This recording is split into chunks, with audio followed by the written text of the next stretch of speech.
Hey guys, what is happening? We're going to start a little bit early on this, about 2.5 minutes, I think.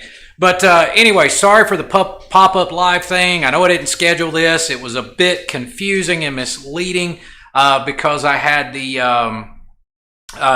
thing up there for the upcoming Legends suspension. I'm also trying out some new equipment, guys. So I've got a mic going and a new camera and everything, so we can do some of this live stuff. If you guys don't mind, shoot a comment for me up here real quick before we get started. Just let me know that the audio's coming through okay. The feed coming through and all that good stuff. Yeah, because I got comments going on my other monitor over here. If you guys remember, we did those videos like the one with Dark Horse, and we did a couple other ones, the one with Dunlop. We had an issue with the feed being cut. Thanks, Warwick. I appreciate it. We had some issues with the feed being cut after only like an hour, so I was able to get that figured out, and a lot of other stuff, because we're bringing great information to you guys, so I don't want you to miss a dang thing. A couple of things I do want to cover real quick. I want to give a shout out to some fellas. Again, you guys joining in and doing the membership thing, it's awesome. I'm going to have more content coming for you, just for you channel members.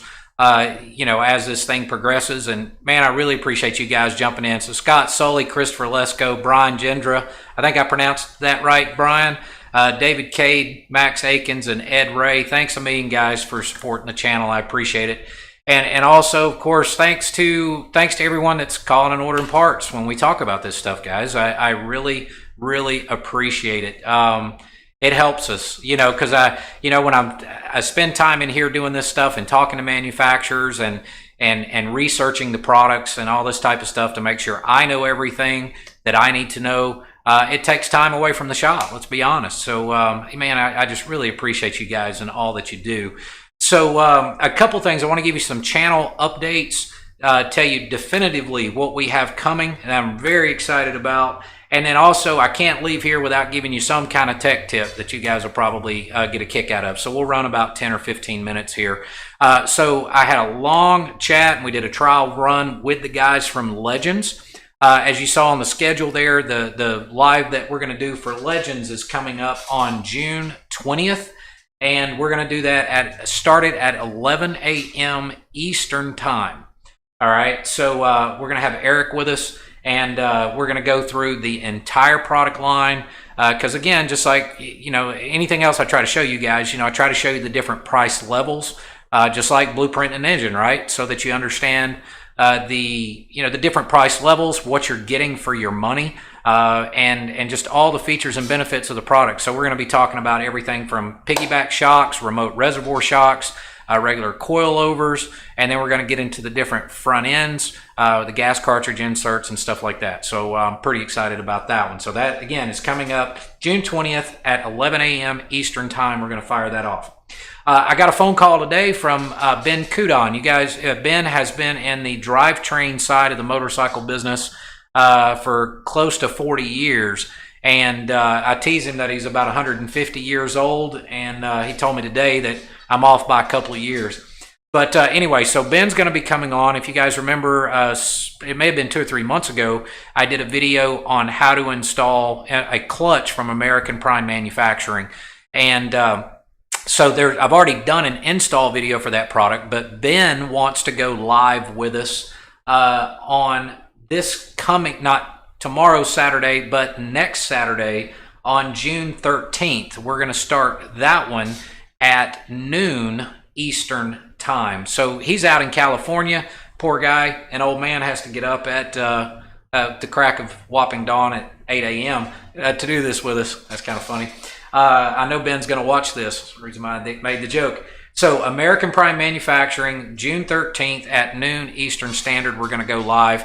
Now, we're not just going to talk about clutches. And understand they have applications, everything, shovel head all the way through to current. And then we're going to talk about, he's got a couple of ignition things, a couple of suspension components, stuff like that he wants to cover with you guys. So I want to remind everybody again, when I bring this stuff to you, these products, I'm not paid. I'm not doing the paid advertisement thing. I'm not doing the sponsorship stuff. My email box has been flooded. Thanks to you guys for the you know, all of the thumbs up, the comments. I love getting your comments and the shares, the views, all this stuff. Naturally, companies want us to talk about their products. And I'm not bringing anything to you guys unless it's something I use, something I believe in, that it's a real product, that it works. So I'm not going to flood this channel with a bunch of garbage. And so, you know, if we're bringing it to you, that it's good stuff and worthwhile taking a look at. And then, of course, for doing all this, as we do the videos, we're adding more and more products to our website. Again, a lot of people don't know, we're a distributor for just about everybody. So anything that you see featured on the videos, I'll put the cards up at the top, and you can click on and browse the website and see what parts are available. And a minute ago, someone had mentioned Legends. I've already loaded some of Legends components onto the website at protwin.com. So if you want to go there and just kind of start looking, get an idea of some of the products, I still have several more to add. And another video that we have coming up, I've been, of course, I haven't had time to do a long tech video. The shop has been incredibly busy, but I have been working my tail off on a very unique project that the members have found out about already.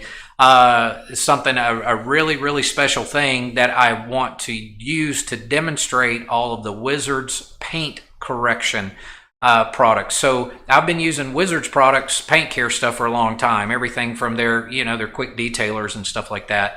But I had this one project that was going to be a big, big challenge, and I have been doing this stuff all my life. You know, restoring cars, concourse restorations, and just, you know, cleaning cars up, all that type of stuff. My entire life, cars and bikes. And so I tried out some of the Wizards paint correction products, and I am still absolutely astounded at how good this stuff worked. And so what we're going to do on that is, strange question there, I'll get to that in a second. But anyway, I wanted to demonstrate to you guys how great these Wizards products are on this special project. And then as part of that video too, I'm going to show you how to do paint restoration, paint correction, scratch removal, and also how to apply ceramic coatings to paint. So that's going to be about a 30 to 45 minute long video. You see people using that type of product out there on the web, but you don't really see all the tips and tricks and kind of how a pro does a lot of that stuff. So excuse me, if the weather holds out, I hope to be filming a large portion of that video this weekend, and then it'll take me several days to get it edited, so I'll be releasing that one relatively soon. So I'm excited about that. So we'll have the Wizard stuff coming, and if you want to take a look at the Wizard stuff, we got that on the website too. I've got all their products up there actually. So I'm going to jump into, I'm going to answer a few questions here. Let's see what we got, and then I'm going to show you my a little throttle body fly-by-wire tech tip, things a lot of people may not be aware of. Let's see what we got. Yeah, Harley Dave mentioned he's about to order some Revo A's for his RKS. If you're not in a hurry, Harley Dave, if you can wait a couple of weeks, man, unless you already know exactly what you want, there might be some other information that Legend shares with us. So that's your call, bud. Let's see, updates on stuff, what's coming. Let's see, 112 degrees yesterday, Ron. Good grief, man. Obviously, you're out west, Arizona, something like that. I think there's some crazy temperatures going around there. A good video on ring gap for stock motors versus big motors would be a good topic, too. That's a good one, Crowfoot. And of course, that has to do with a lot of piston tech, of course, you know, ring materials and bore sizes and things. And, you know, that needs to be a great video. Maybe we can tag that on to the engine blueprinting series. And Ron, all good video. Our audio is great. Excellent. A tad fuzzy. It's probably a little out of focus. It's probably because we've got a lot of stuff going here at the shop. Our bandwidth's kind of narrow in this little town right here. So we've got cell phones connected and all this other kind of stuff. Just outside Phoenix. Actually, I'll break for a minute if you guys are going to hang out. I'll tell you a little story. I remember, Ron, I've done 2 or 3 cross-country trips. And one of my favorite routes, I'll take I-20, go through, get through Dallas, get into Fort Worth, grab US 180, and the idea is to, a lot of people don't know that US 80 was actually the first coast-to-coast highway. 66 has a lot of fame tied to it, but US 80 actually went from Tybee Island, Georgia, all the way to San Diego, California. And most of it has been decommissioned. That's not, you can't really even travel on it. But my goal was to follow as much of US 80 as absolutely possible. So what happens when you take 20, then you come around, I think it's the 635, you go from Dallas over to Fort Worth, and then you get on 180, and 180 is kind of part of the old 80, and it takes you through Carlsbad Caverns, New Mexico. Then it dips, which is a neat place to see. Then it dips down through Salt Flat, Texas, which is an old abandoned town, into El Paso, and it comes back up to I-10. Then there's a stretch of I-10 you travel, and then US 80 has a small loop. And if you take that small loop, you go through Bisbee, Arizona. You can tour the Copper Queen mine. That's a great, really cool thing to see. It's an old abandoned mine. They'll actually take you into it on a mine car and show you how a lot of the tools worked and stuff. And then you go through Tombstone, Arizona, and you come back up to I-10, and you shoot back across. And where I'm going with the Phoenix thing is just outside of Phoenix. I believe it's, if my memory's correct, it's Green Valley. Is that right, Ron?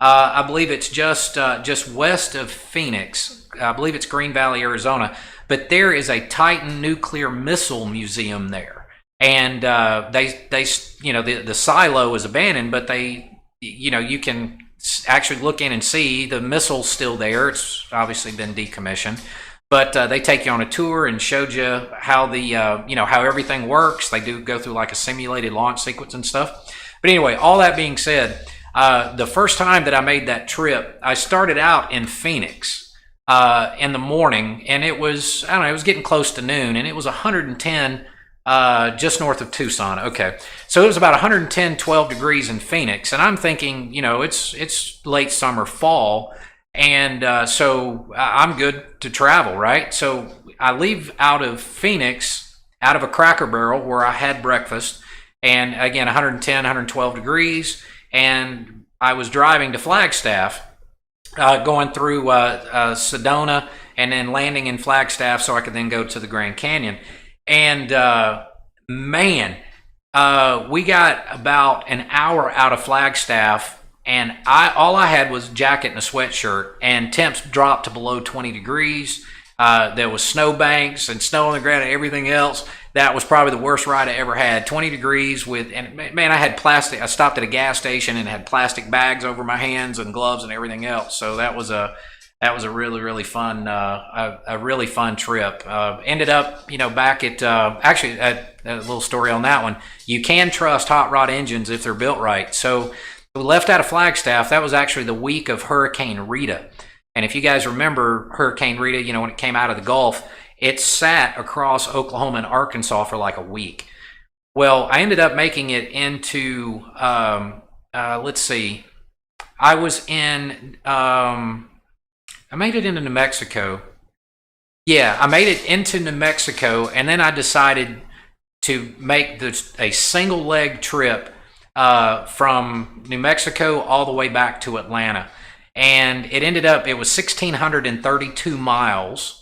And despite riding through the winds and the rain and everything that was going on across the states there, that 1,632 miles pulled that trip off in 23 and a half hours.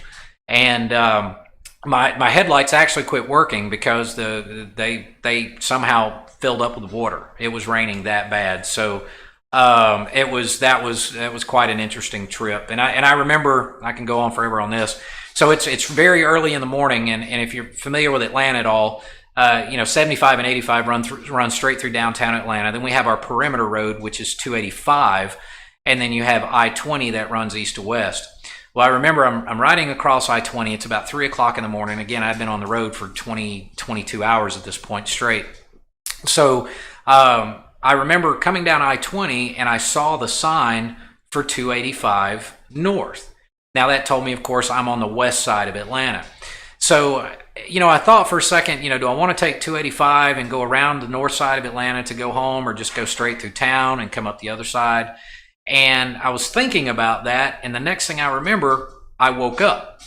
I woke up on the other side of 285 on the east side. So I went all the way down I-20 from 285 on the west side of Atlanta all the way to the east side of Atlanta, which I think is about 40 miles, give or take. And to this day, I have no memory of that leg of my journey.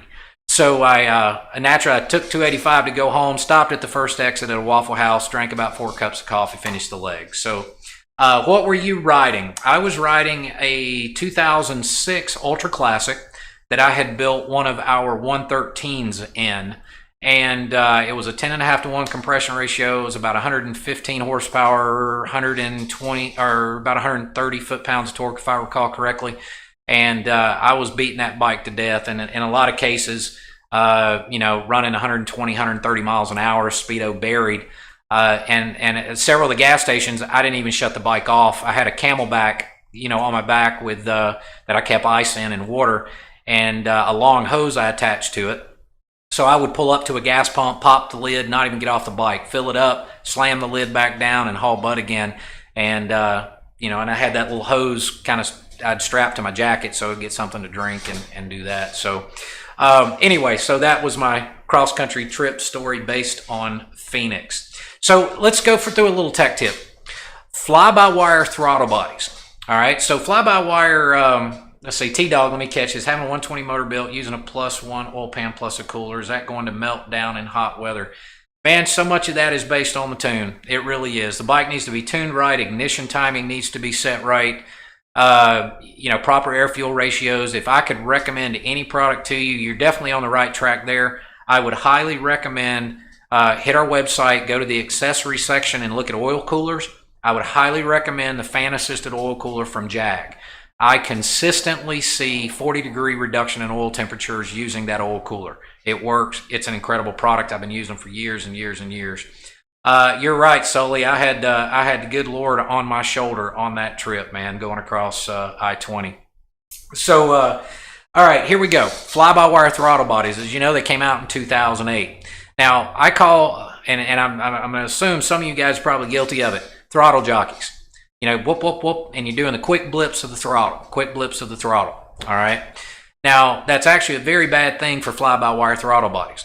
So let me transition into something else. I'm sure many of you have heard of someone, or maybe yourself, that you have a hesitation on your fly-by-wire bike. You hit the throttle, and there's that delay, that slight delay, and then suddenly the bike will take off, right? So it's not a 1-to-1 ratio. Now, some of that can be adjusted in your tuning software, but I'm sure you've experienced bikes that have that delay and it can't be tuned out, right?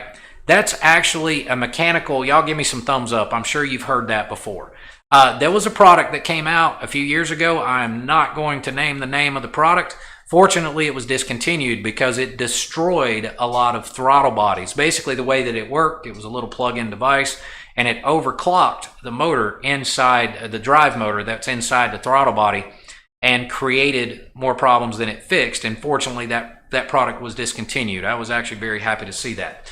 So the mechanical limitation that's creating your hesitation.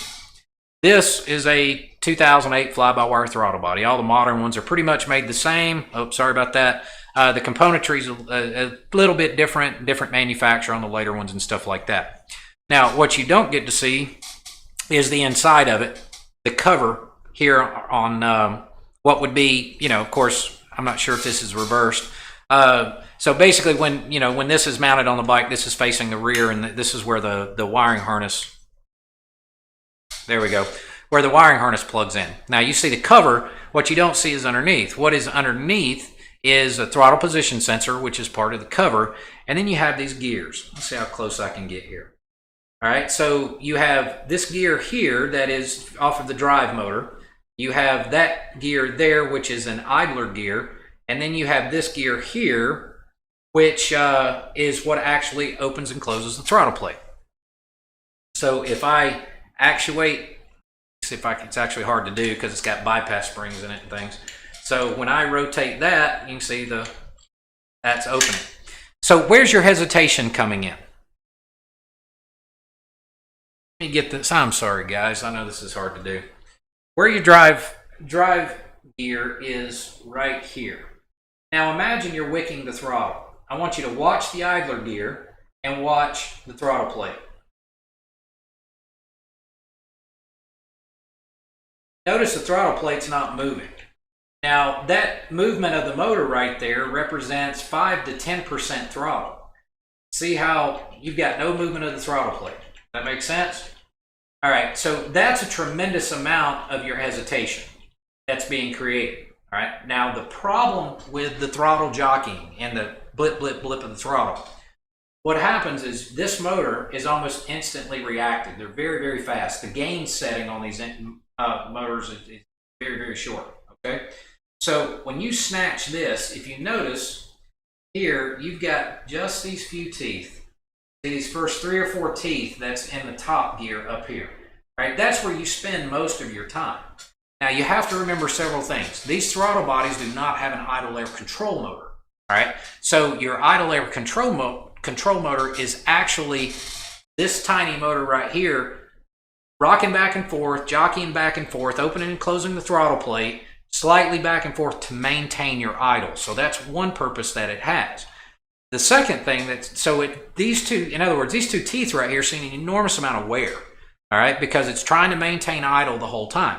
So what happens when you blip the throttle and you're blipping it and you're constantly doing like that, you're snatching on those teeth, all right, and you can hear it. Let me see. All right, and that creates backlash. Watch. That idler gear jumping around like that, right? So every time you snatch that throttle, you're taking the motor and going pow, pow, pow like this, and the throttle's opening back and forth, and it beats these 2 to 3 teeth to death. What happens in very short order with people that ride like that is you will break those 2 to 3 teeth right there, and that creates even a worse hesitation. And what will happen? You'll pull on a throttle, and you'll blip it a couple of times. The plate will try to bounce, and finally it'll catch a tooth, and suddenly the bike takes off. Okay, so if you want to hammer down on a throttle on a fly-by-wire bike, the tip is to take and roll your twist grip back slightly. All right, so what you're going to do when you roll that twist grip back slightly, just like that, you're removing the backlash between the idler gear and the throttle gear, like that. Now, see, you don't hear that noise anymore, all right, because all the springs are maintaining the backlash and you're not beating those teeth to death. So you can rock it back and forth. But if you're blop, blop, blop like that, this is what happens. Hear the backlash, and it breaks the teeth. So 9 times out of 10, your fly-by-wire throttle hesitation has to do with broken teeth here, worn teeth, or just the mechanical limitation of this device. There's your tech tip for this Friday. Let's look at some quick comments. Let's see, Sully, yep, #1 issue with fly-by-wire throttle bodies, no question. All right, guys, that's the tech tip. That's the channel updates. Again, I really appreciate you guys following. I'll review it real quick, and if anybody wants to ask any questions before I bounce out of here and sign off, you're more than welcome to.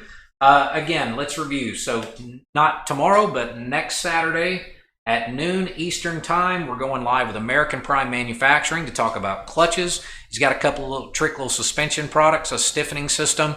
Then he's also, shovel head clutches and all the way to current, and twin cam stuff. And he's working on M8 stuff. So then he's got some ignition stuff we're going to talk about. Then on June 20th, we're at 11 a.m. Eastern, we're going live with Legend Suspension. And then sometime in the next couple of weeks, if weather cooperates, I'm going to show you how to restore paint, paint care, scratch removal, and ceramic coat paint, which will transfer to your motorcycles, of course. All right, guys. Well, I don't see any questions, so I'm going to go have a beverage this evening with my lovely bride. And if you guys are out riding, please take care of yourselves. All this riot stuff, take care of yourselves, respect one another. And a wise man once said, judge a man by the content of his character, not the color of his skin. And I believe in that 100%, gentlemen. Love the video with Dunlop, preference on Dynabeads versus Counteract. That's a good question. I've always used Dynabeads because I've used them for years. Again, I grew up with Pro Street cars and stuff like that. So, I mean, one of the first massive hot rods that I ever built and drove when I was a kid. You know, I was 15, 16 years old driving a 50 Studebaker, and that 50 Studebaker had a blown it was about 540 cubic inch, if I recall correctly. It was about 1,800 horsepower. You know, it was all tube chassis, 4-link, Mickey 21 and a half. Let's see, what do we have? 33 21 and a halfs on the back of that, narrowed 4.9 inch, Linko trans, all that type of stuff. The only way you could balance those things was to run beads. So, you know, so I was always familiar with Dyna beads. Counteract, I've seen them. Can't say that I've used them a bunch. I know the Dyna beads are ceramic, where the Counteract, I believe, are glass beads. So I tried the Counteract. One thing I didn't really like about it is it seemed to be almost grittier if some of it got, you know, stayed in the valve stem. But you know, in concept, I would think one would be just as good as the other. I can't speak bad about Counteract. I've used them a few times, but I've just always used Dyna beads. If somebody could show me that Counteract was a better product and why, you guys know how I am. I'm not loyal to a brand. You show me something that works, show me the features and benefits. If it's a better product, man, I'll use it. I'm all about it. So good question. Let's see, interested, I ride old iron, didn't know this. My '05 Heritage is my first newer than a shovel. And I love shovel heads. Thanks, Warwick, I appreciate it, pal. Any experience with the compensator sprocket from Dark Horse? Oh, T-Dog, you got to hit art. Man, you got to subscribe to this channel, buddy. If you look back, it was about 2 or 3 weeks ago, or actually it may have been about a month ago, I actually had John from Dark Horse Crankworks. I've been a huge fan of Dark Horse. I've known John and those guys for 15 years or longer. And we did 2 hours almost worth of video on cranks, and we talked about the compensators. So, man, if you'll hit back on the history and look at that video, yes, I love that product. It's a great product. No idea about beads. Ron, what that's referring to is balancing beads. Instead of using stick-on wheel weights or clamp-on wheel weights around spokes, then what you actually do is they're very, very tiny, again, either ceramic or glass beads, and you put them in through the valve stem, or you can dump them in the tire before, you know, as you mount the tire. And the idea is that those beads rotate. Once you get over about 5 miles an hour, the beads start to equally disperse on the inside of the tire, and it maintains the balance of the tire throughout its entire lifespan. And several things. One, you don't have to put ugly weights on custom wheels, which is great. I see better tire wear. I see more even tire wear using them, because again, it stays balanced the whole time. The ride is tremendously better. But one of the unique things I've noticed most, it seems, is, you know, when you go into a curve and you come out of the curve on a heavier bike, you almost have to counter steer a little bit to get it to right itself. Bikes that are running the beads, you don't have to counter steer quite as much. It'll almost straighten back up on its own. So that's a great product. And I think I've got those on the website too, and a bunch of information and brochures and stuff too under the wheel and drivetrain section, I think it is, but they're called Dyna beads, so highly recommend those. Is there an oil cooler for the 2020 M8s that filters the oil before it goes into the engine? I've only recently been looking at oil coolers on M8s. I've already done some testing on taking the factory oil coolers and mounting some and putting some fans on that to see what kind of result that would have. But Jag and I are in conversations about doing, right now as a matter of fact, about doing some testing and different designs on oil coolers, and also on the fans, and coming up with a system for that. So stay tuned with us on that. If you don't mind, Raymond, but we're going to be very close. I'm looking at several different products in that as well. There's a couple other companies, one other company in particular that makes from what I've seen at this point, just looking at material and reading online feedback seems to be a good one. I've never, and Ultra Cool, I've never actually installed one and never physically held one of their products in my hands, but I want to reach out to them and do that, take a look at some of their stuff. All right, guys, if there's no more questions, man, I'm going to go have a beverage. You guys take care of yourselves and each other. Enjoy your weekend. Stay safe, stay dry, and we'll see you sometime next week. Have a good one, guys. Take care of yourselves.